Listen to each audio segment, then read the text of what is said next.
akan datang hadirat Tuhan dan beribadah. Sungguh Engkau adalah sumber pertolongan, sumber kekuatan, sumber harapan. Izinkan kami saat ini duduk diam dekat kaki-Mu, mendengarkan firman-Mu. Pakai hamba-Mu untuk menyampaikan kebenaran-Mu, dan kiranya Roh Kudus sendiri yang mengajar kami, mendidik kami, dan mengarahkan arah hidup kami. Ini di dalam nama Yesus. Mari siap kita yang siap mendengarkan firman Tuhan sama-sama katakan amin. Kasih tepuk tangan dulu buat kita. Silakan dulu. Jemaat yang dikasih Tuhan, shalom. Selamat pagi. Buat Ibu Ketut sebagai gembala, buat majelis dan jemaat GSJA Fajar Baru, perkenalkan, nama saya adalah Chandra Julianto. Saya adalah pendeta muda dan teaching pastor dari GSJA THI, gitu ya. Dan sungguh adalah sebuah sukacita dan sungguh kehormatan bagi saya bisa melayani seluruh jemaat sekalian. Bapak Gembala saya, Om Tim, titip salam buat Ibu Ketut sama buat seluruh jemaat. Baik, hari ini saya diminta untuk berkhotbah dari Yakobus 1 ayat kedua. Nanti kita akan baca sampai ayat yang keempat, dan temanya adalah bertumbuh melalui pencobaan. Sebenarnya tema original yang diberikan adalah bertumbuh melalui kegagalan, begitu ya. Tetapi along the way ketika saya mempersiapkan khotbah, saya paham bahwa sebenarnya lebih tepat dikatakan pencobaan, karena tidak ada yang betul-betul gagal di dalam paparannya Yakobus 1. Gitu. Apa yang terlihat seperti kamu menyeleweng, kamu sebenarnya sedang ke kiri dan ke kanan. Actually not, kamu sedang diarahkan ke kiri dan ke kanan. Kamu merasa salah karena kamu punya ekspektasi bahwa jalanmu lurus, tapi tidak ada betul-betul lurus dalam jalan hidup kita. Sebagaimana tidak ada satupun tokoh Alkitab yang betul-betul lurus kisah hidupnya. Semuanya melalui berbagai pencobaan, dan di ending baru ketahuan, oh bahwa rupanya ini bukan kegagalan, ini adalah justru pimpinan Tuhan. Kita akan sama-sama melihat ya. Jadi mari kita buka dulu Alkitab kita di Yakobus 1 ayat kedua sampai yang keempat. Yakobus 1 ayat kedua sampai yang keempat. Sekali lagi Yakobus 1 ayat yang kedua sampai yang keempat. Firman Tuhan bicara demikian, saudara-saudaraku, anggaplah sebagai suatu kebahagiaan apabila kamu jatuh ke dalam berbagai-bagai pencobaan. Jadi dari awal Yakobus sudah melihat dan membaptis pencobaan ini sebagai hal yang berbahagia, hal yang positif, bukan hal yang salah, bukan hal yang perlu didukakan, melainkan hal yang perlu dibahagiakan. Sebab kamu tahu bahwa sebenarnya sejatinya wujud atau natur dari pencobaan itu adalah ujian terhadap imanmu. Tujuannya supaya kamu menghasilkan ketekunan. Nah, ini yang akan jadi fokus khotbah kita hari ini. Bahwa rupanya di dalam setiap pencobaan yang terjadi, yang diizinkan Tuhan, ada satu kualitas yang hendak dicapai, yang hanya bisa dimunculkan melalui pencobaan. Ada beberapa kualitas karakter yang hanya bisa muncul di rock bottom, ketika kita jatuh dan jatuh dan jatuh lagi. Kualitas itu hanya bisa tercapai melalui itu. Salah satunya adalah ketekunan. Jadi biarlah ketekunan itu memperoleh buah yang matang, supaya kamu menjadi sempurna dan utuh dan tak kekurangan suatu apapun. Itu ayatnya. Nah, pertanyaannya adalah, kenapa nasihat ini harus muncul di tempat pertama, di bagian awal kitab? Ini kan betul-betul surat yang gak ada basa-basinya. Di pasal 1 ayat yang kedua dia langsung bilang, berbahagialah kalau kamu kena pencobaan. Loh, bener-bener langsung salam dari Yakobus, berbahagialah kamu. Itu kan mengagetkan gitu. Kenapa harus nasihat yang sedemikian keras harus muncul di bagian pembukaan kitab? Surat Yakobus itu ditulis di tahun 50 Masehi. 20 tahun kurang lebih, sekitar 17 tahun sampai 20 tahun ketika Yesus sudah bangkit dan naik ke surga. Di sini Yakobus menulis kepada 12 suku di perantauan. Nah, 12 suku di perantauan itu adalah kode untuk gereja Kristen mula-mula, karena gereja Kristen melihat diri sebagai Israel yang baru, 12 suku yang baru. Nah, kenapa tidak bisa ditulis gereja Kristen? Kenapa nggak langsung aja gitu, surat dari Yakobus kepada gereja Kristen? Karena saat itu gereja Kristen sedang dianiaya. Mereka harus bersembunyi, nggak bisa ibadah terang-terangan begini, pakai speaker begini. Semuanya underground. Maka ketika Yakobus menulis surat, ini kan surat edaran, bukan surat kepada satu jemaat, tapi kepada seluruhnya, diedarkan. Kalau ketangkep sama orang Sanhedrin, mahkamah agama, habis semua. Maka harus dibuat kode, ini surat kepada 12 suku di perantauan. Pada masa ini kekristenan kekristenan seperti yang tadi saya bilang, itu sedang ada di tekanan yang hebat karena Mahkamah Agama. Oleh karena itu banyak yang mulai mundur dari iman. Nah, makanya kita paham kenapa Yakobus bilang pencobaan. Apa wujud pencobaan? Dianiaya oleh Sanhedrin. Kenapa akhirnya dikatakan kamu harus tekun sampai akhir untuk mendapat buah yang matang? Karena banyak yang mundur dari iman. Nah, atas hal inilah Yakobus menasehatkan supaya kamu punya satu kualitas yang disebut ketekunan. Nah, di sepanjang Alkitab, ketekunan itu disebut beberapa kali dengan berbagai nama yang kurang lebih sama, ketekunan atau tahan uji. Paulus ngomong hal yang sama. Kita malah bermegah juga dalam kesengsaraan kita, karena kita tahu bahwa kesengsaraan itu menimbulkan ketekunan, dan ketekunan menimbulkan tahan uji. Di tempat yang lain, di ayat 12, Yakobus juga ngomong hal yang sama. Berbahagialah orang yang bertahan dalam pencobaan, sama persis, sebab apabila ia sudah tahan uji, gitu. Nah, jadi ini yang sebenarnya hendak ditekankan. Ya, kita sedang bersama-sama di dalam pencobaan. Betul, banyak yang mundur dari iman. Lalu bagaimana caranya kita bertahan? Punya ketekunan, punya tahan uji. Tapi sebenarnya ini apa sih? Kualitas model apa sih ketekunan dan tahan uji ini? Nah, di dalam ilmu psikologi, kualitas yang disebut oleh Alkitab sebagai ketekunan dan tahan uji adalah grit. Ini adalah hasil risetnya Angela Duckworth. Apa itu grit? Menurut Angela Duckworth, grit adalah kekuatan karakter yang menolak untuk menyerah di tengah tekanan. Grit adalah ketekunan dan semangat untuk mencapai tujuan jangka panjang, bukan jangka pendek. Kalau begitu, grit bicara tentang stamina untuk terus bertahan kepada tujuan hidupmu setiap hari, bukan cuma 1 minggu atau 1 bulan, tapi bertahun-tahun. Itu grit. Grit adalah menyadari bahwa hidup itu maraton. Ini bukan soal lari cepat, ini soal lari stabil dan lama. Itu ketekunan, itu tahan uji, itu grit. Nah, dia tutup dengan gini, bakat dan kepintaran mungkin bisa membawamu melesat cepat di awal, tetapi yang bisa membawamu sampai akhir adalah grit, ketahanan atau tahan uji. Nah, kualitas ketekunan ini paling kelihatan di Mazmur 126 ayat 5-6. Ini ayat yang cukup terkenal. Orang yang menabur dengan mencucurkan air mata akan menuai dengan bersorak-sorai. Orang yang berjalan maju dengan menangis sambil menabur benih pasti pulang dengan sorak-sorak sambil membawa berkas-berkasnya. Apa panggilan si pemazmur? Menabur. Tapi apa kondisinya? Mencucurkan air mata. Apa responsnya? Sekalipun harus mencucurkan air mata, berjalan maju. Sekalipun harus menangis, dia tetap menabur benih.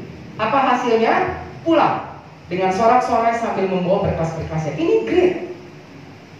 Dia harus menabur, tapi dia tahu kalau menabur pasti mencucurkan air mata. Maka dia tekun menabur sambil menangis, sambil menabur benih. Sampai akhir baru dia pulang dengan sorak-sorai sambil membawa berkas-berkasnya. Ini ketekunan. Hal yang sama juga disampaikan oleh Salomo di Amsal 24. Sebab 7 kali orang benar jatuh, namun ia bangun kembali. Saya suka ayat ini karena ayat ini jujur. Ayat ini jelas bilang orang benar bisa jatuh. Jadi teologi kemakmuran itu nggak masuk ke dalam pemikiran Alkitab bahwa kalau kamu ikut Tuhan, kamu akan baik-baik saja, kamu tidak akan sakit. Pandemi mematahkanlah teologi kemakmuran, karena faktanya orang-orang yang taat beribadah pulang ke rumah Bapa juga. Maka ketika kita ikut Tuhan, Tuhan itu bukan jimat kan? Kita ikut Tuhan bukan karena kita mendapatkan sesuatu dari Tuhan, tapi karena Tuhannya. Dan ini yang disampaikan oleh Yakobus kepada orang-orang yang kala itu sedang menderita pencobaan lepas pencobaan, punya ketekunan. 7 kali orang benar jatuh. Kamu taat tapi toh kamu masuk pencobaan. Jujur Alkitab itu. Nah, yang membedakan adalah bukan jatuhnya, tapi bangunnya. Orang benar bisa jatuh, orang salah bisa jatuh. Yang membedakan orang benar bangun kembali, gritnya yang membedakan. Nah, kita harus paham bahwa tidak ada yang namanya iman yang cantik dan mudah. Tidak ada. Iman kekristenan itu bukan iman yang cantik dan mudah. Makanya Yesus sendiri bilang ini memikul salib. Clear sekali Tuhan itu. Ketika kamu percaya Tuhan, ini bukan jalan-jalan di taman yang penuh bunga-bunga, yang wanginya harum, gitu ya, yang jalannya enak. No, ini memikul salib. Tidak ada yang namanya iman yang cantik dan yang mudah. Iman yang sejati selalu sulit. menantang, beresiko, menuntut pengorbanan, dan dalam tingkatan yang tertinggi membunuh.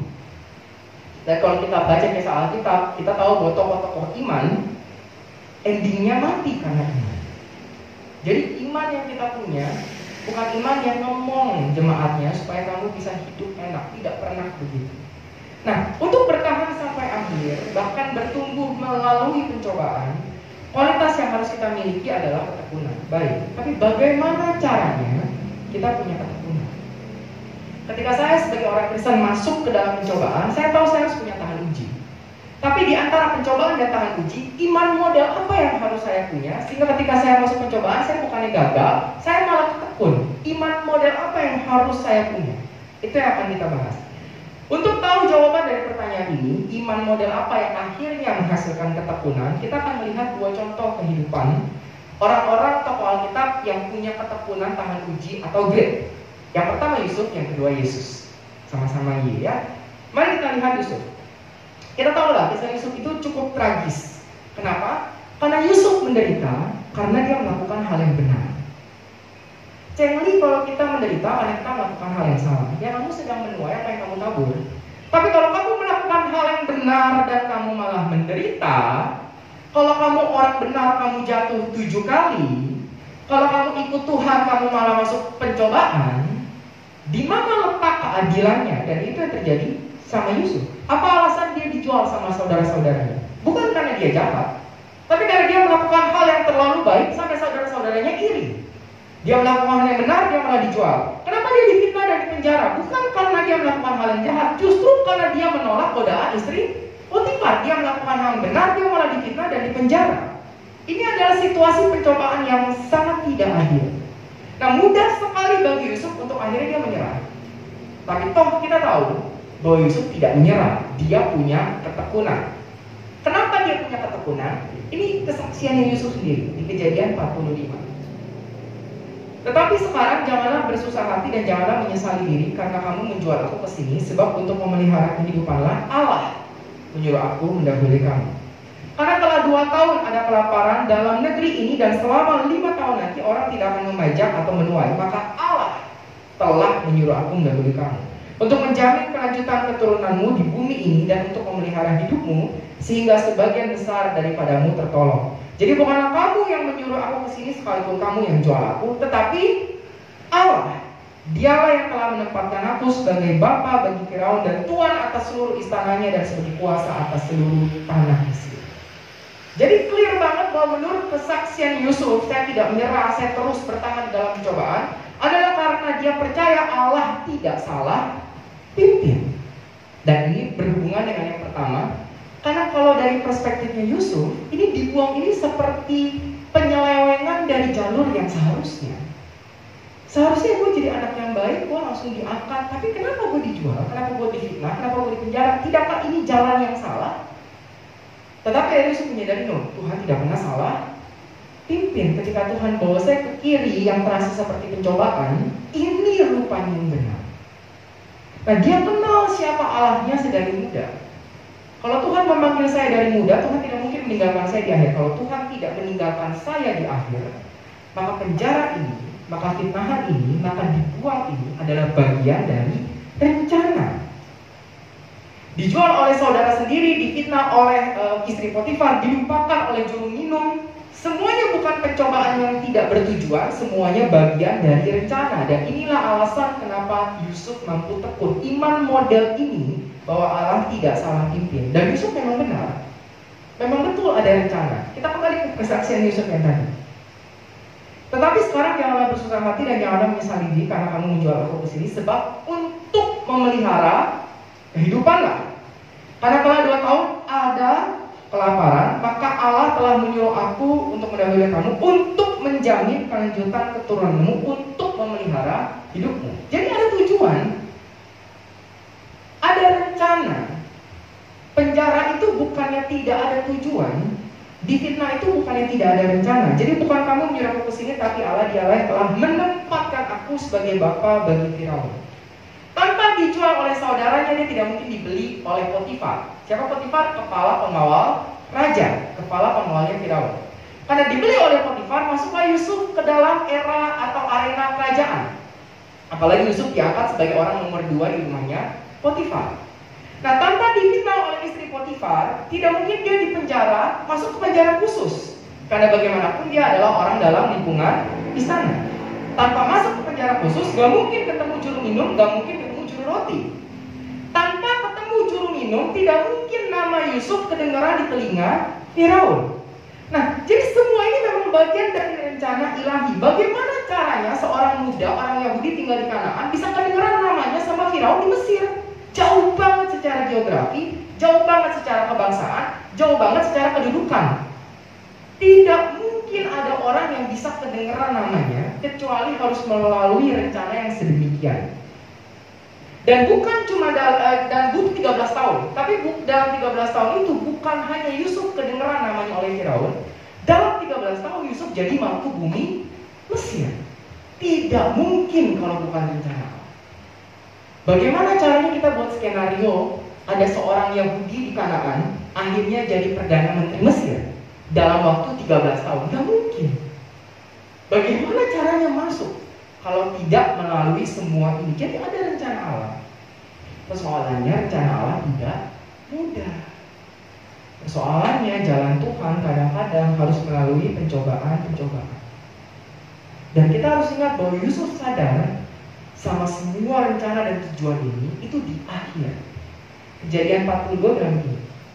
Ketika saudara Yusuf datang dan mereka menghadap sama Yusuf dan sujud dengan mukanya sampai ke tanah, tiba-tiba teringatlah Yusuf akan mimpinya. Jadi Yusuf baru sadar, oh ini kan mimpi gue dulu ya. Oh rupanya semua ini dilalui sama Tuhan untukku supaya aku sampai ke titik ini. Oh rupanya semuanya itu bagian dari rencana. Rupanya Tuhan tidak lupa, rupanya ada tujuan, rupanya semuanya indah. Tapi kesadaran itu disadari di akhir, tidak pernah di awal. Dan itu yang jadi persoalan. Nah kita masuk ke dalam kehidupan Yesus. Karena hal yang sama tidak pernah juga terjadi dalam hidup Yesus. Matius 4 ayat 1 ini adalah soal permulaan Yesus melayani. Matius 4 ayat 1 bilang begini. Maka Yesus dibawa oleh Roh ke padang gurun untuk dicobai iblis. Ini kan juga terasa seperti salah pimpin. Panggilan saya juru selamat dunia kok. Kenapa Roh Kudus malah membawa saya ke padang gurun untuk dicobai iblis? Apakah tidak salah pimpinan ini? Tapi kan Allah tidak pernah salah pimpin. Maka padang gurun adalah tempat yang tepat karena di padang gurun Allah punya rencana. Apa rencananya? Kita tahu bahwa di padang gurun Yesus dicobai 3 kali. Ubahlah batu jadi roti, jatuhkan dirimu dari hubungan baik Allah. Pada Mazmur 91 bilang malaikat akan menantang dan terbukti kamu Mesias. Yang ketiga, sembahlah aku, kamu akan dapat seluruh kerajaan dunia. Nah 3 pencobaan ini intinya mengerucut kepada 2 pilihan. Pilih Allah atau pilih dirimu sendiri. Dan iblis menggodanya simpel. Pilihlah yang menguntungkan buat kamu. Pilihlah yang paling enak, yang tidak membuatmu lapar, yang tidak membuatmu ditolak. Buktikanlah dirimu Mesias, yang akhirnya membuatmu bukan jadi raja di atas salib, tapi raja di atas tahta. Pilihlah itu, persis kayak Adam dan Hawa. Godaan pertama, pilih Allah atau diri sendiri. Ngapain kamu mengikuti Allah kalau kamu bisa jadi Allah atas keputusan baik dan benarmu? Makanlah dia dan jadi Tuhan. Hal yang sama ditujukan kepada Yesus. Dan kita tahu jawaban Yesus adalah tidak. Jadilah kehendak Allah, bukan kehendakku sendiri. Aku memilih Tuhan di atas diriku sendiri. Tapi tidakkah pemilihan jadilah kehendak Allah, bukan kehendakku juga disampaikan Yesus di tempat lain? Di Getsemani. Di titik nadir, ketika akhirnya dia bergumul sedemikian keras sampai keringat berubah jadi darah, dia mengatakan jadilah kehendakmu, bukan kehendak. Maka Roh Kudus tidak salah pimpin. Yesus dibawa masuk ke dalam padang gurun untuk dicobai supaya keluar kualitas yang memungkinkan Yesus berkata jadilah kehendakmu, bukan kehendakku. Maka pencobaan padang gurun yang memungkinkan Yesus taat di Getsemani. Tidak ada peristiwa padang gurun, tidak ada peristiwa Getsemani. Jadi kata-kata jadilah kehendakmu, bukan kehendakku itu bukan otomatis muncul karena dia Tuhan. Itu dilatih, itu disengajakan, itu dibentuk, itu ditumbuhkan di dalam padang gurun yang tidak kelihatan. Kata-kata jadilah kehendakmu bukan kehendakku itu sudah dimulai di awal pelayanan. Sehingga ketika dia bisa ngomong di Getsemani, itu titik kulminasi karena setiap kali dia terus berkata jadilah kehendakmu bukan kehendakku, jadilah kehendakmu bukan kehendakku. Di ending jadilah kehendakmu bukan kehendakku. Ketekunan, tahan uji, grit, stamina, tujuan akhir jangka panjang. Maka padang gurun bukan tempat yang tidak bertujuan, ada rencana Allah di sana. Makanya Ibrani 5 berani ngomong ini. Sekalipun ia anak, ia belajar. Ia belajar menjadi taat dari apa yang telah dideritanya. Maka kalau Yesus belajar, kita pun harus belajar. Dan ingat sekali lagi, kesadaran bahwa rupanya ada rencana Allah dalam pencobaan ini seringkali datang di akhir, tidak pernah di awal. Kalau begitu, pencobaan sebenarnya adalah alat, hanya alat untuk sesuatu yang lebih mulia. Namun sayangnya seringkali tujuan Allah ini tersembunyi, kemuliaan ini tersembunyi. Yang Yesus bisa lihat itu cuma padang gurun, 40 hari bisa. Hari ini belum selesai, besok belum selesai, besoknya lagi belum selesai. Hari ke-30 belum selesai, hari ke-31 belum selesai. Yang Yesus lihat cuma padang gurun. Tidak lihat dia bagaimana endingnya. Yang Yusuf lihat itu cuma penjara, cuma fitnah, cuma dibuang oleh saudaranya. Yang kita lihat itu cuma pencobaan yang gak ada habis-habisnya. Udah pandemi, sepi semua ekonomi, dipecat pula suami, nyokap meninggal, apa-apaan begitu. Kayaknya gak habis-habisnya. Yang saya lihat cuma pencobaan. Karena kemuliaan itu tersembunyi di awal. Itu sebabnya kenapa kita butuh ketekunan. Karena hanya ketekunan yang akhirnya membuat kita bisa sampai akhir dan mengerti kenapa. Kita butuh kekuatan karakter yang memampukan kita bertahan sampai tujuan dan rencana Allah dinyatakan. Pasti ada tujuan, pasti ada rencana. Tetapi kita tidak tahu apa tujuan dan rencana itu di awal. Bagian kita bukan tahu tujuan Allah, bagian kita percaya ada tujuan Allah. Dan untuk percaya kita butuh grit. Disinilah akhirnya kita harus mengkoreksi cara kita beriman. Karena kita harus mengakui dengan rendah hati, seringkali kita tuh mengukur karakter Allah dari kondisi saat ini. Ya karena kondisi sedang tidak baik, maka Allah pasti jahat. Kalau Allah jahat, buat apa saya berbuat baik? Jadi kapan Allah baiknya? Kalau kondisi saya baik. Kapan kamu berbuat baik? Ya tunggu kondisi saya baik.